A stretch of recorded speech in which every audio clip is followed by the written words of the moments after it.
Good morning प्यारे बच्चों। आज की इस वीडियो में हम 9th क्लास की साइंस की वर्कशीट नंबर 78 को डिस्कस करेंगे। इस वर्कशीट में निवारण के सिद्धांत के बारे में डिस्कस किया गया है। आइए स्टार्ट करते हैं। ज्ञान पूछता है, जिज्ञासा दीदी, हम रोगों से ग्रस्त होने से कैसे बच सकते हैं? जिज्ञासा उत्तर देती है, ज्ञान, हम जानते हैं कि रोग हमें अनेक प्रकार से प्रभावित करते हैं। इसलिए सही कहा गया है कि रोगों का निवारण उपचार से अच्छा है। हम दो मुख्य विधियों द्वारा रोगग्रस्त होने से बच सकते हैं और अपने आप को सुरक्षित रख सकते हैं, जिन्हें निवारण के सिद्धांत भी कहते हैं। और ये सिद्धांत है, फर्स्ट, सामान्य विधि। सामान्य विधियां सभी प्रकार के रोगों से बचाव में सहायक होती हैं। दूसरा, रोग विशिष्ट विधियां, प्रतिरक्षाकरण, यह एक विशिष्ट रोग में ही उपयुक्त होती हैं। तो अब हम निवारण के सिद्धांत के बारे में डिस्कस करते हैं। निवारण के सिद्धांत, पहला, संक्रामक रोगों के निवारण के सामान्य सिद्धांत।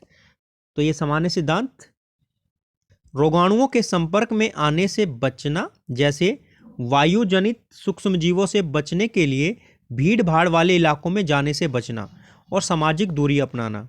तो बच्चों, हमें भीड़ भाड़ वाले इलाकों में जाने से बचना है और सामाजिक दूरी अपनाना है, वरना इससे क्या हो सकता है, वायु जनित सूक्ष्म जीव हमारे शरीर में प्रवेश कर सकते हैं और हमें बीमार कर सकते हैं। जल जनित सूक्ष्म जीवों से बचने के लिए साफ पेयजल उपलब्ध कराकर, यानी साफ पानी पीने से हम जल जनित सूक्ष्म जीवों से बच सकते हैं। रोग वाहकों द्वारा फैलाए सूक्ष्म जीवों से बचने के लिए हम साफ वातावरण उपलब्ध करा सकते हैं, जिससे मच्छरों की पैदावार बंद हो जाए, तथा रेबिस जंतुओं से दूर रखना।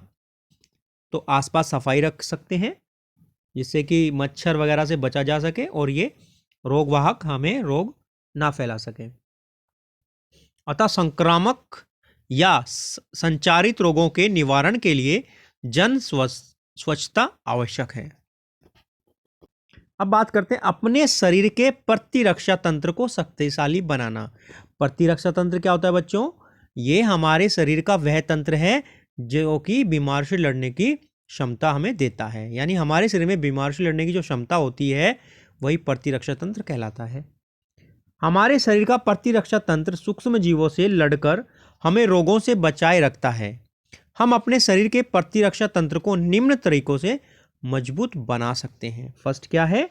पूर्ण एवं संतुलित आहार लेकर, जंक फूड छोड़कर, नियमित व्यायाम करके। तो बच्चों, आपको ध्यान रखना है, संतुलित आहार खाना है, जंक फूड छोड़ देना है, उसको नहीं खाना है, नियमित रूप से व्यायाम करना है।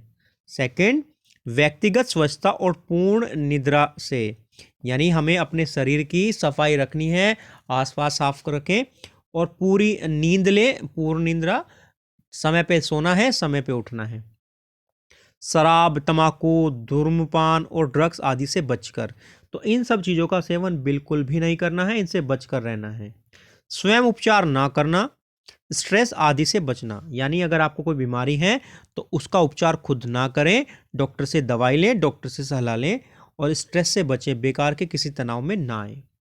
प्रतिरक्षा, शरीर की रोगों से लड़ने की क्षमता या हमारे शरीर की रोगाणुओं के विरुद्ध लड़ने की क्षमता प्रतिरक्षा कहलाता है। अब बच्चों, हम इसमें दिए गए प्रश्नों की बात करते हैं। पहला प्रश्न है, रोगों के निवारण के लिए कौन सी दो विधियां प्रमुख है, संक्षेप में लिखिए। तो ये देख सकते हैं बच्चों आप, निवारण की दो विधियां हैं, संक्रामक रोगों के निवारण के सामान्य सिद्धांत और संक्रामक रोगों के विशिष्ट उपाय। तो ये दो विधियां आप यहां से इसको लिख सकते हैं। बात करते हैं दूसरे प्रश्न की, संक्रामक रोगों के निवारण के सामान्य सिद्धांत क्या हैं?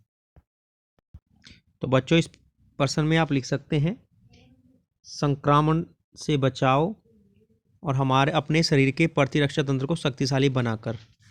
थर्ड प्रश्न की बात करते हैं, प्रतिरक्षा को परिभाषित कीजिए। तो इसकी परिभाषा आप यहाँ से यहाँ तक लिख लेंगे। बात करते हैं प्रश्न नंबर 4 की, रोगों का निवारण उपचार से अच्छा है, इस कथन की पुष्टि कीजिए। तो निवारण का अर्थ है कि हम रोग से बच सकें, उपचार का अर्थ है कि हम रोग होने के बाद उसका उपचार करें।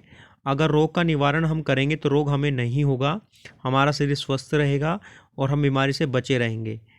तो इसलिए रोगों का निवारण उपचार से अच्छा है, क्योंकि अगर रोग हो जाता है तो उपचार से पहले वह रोग हमारे शरीर को अनेक प्रकार की प्रॉब्लम्स क्रिएट करता है, हमें और हमारे शरीर को कमज़ोर बना देता है।